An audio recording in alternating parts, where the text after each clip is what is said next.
মনে হয় পাখির ডাক শুনতেছি। ইস, লাগলো না।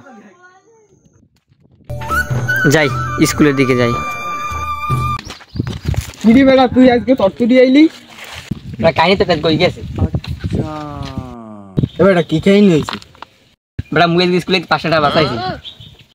এমনি কি করছো কি? আজকে মুই তো বাসের পিছন পিছন দৌড়িয়েছি, আর 500 টাকা বাঁচতে আছে। আসলে তুই একটা গাধা। এবার তুই যদি বাজার পিছন না দৌড়িয়া প্রাইভেট কারের পিছন দৌড়িতি, তোর 5 টাকার জায়গায় 200 টাকা পাস। আরে বেটা, তুই তো ভালো বুদ্ধি দিয়েছো। ফিরকে দিন এরকম হবে না, ফিরকে দিন তোর কথাই মানবো। যাওয়ার হয়েছে ল বন্ধু স্কুল।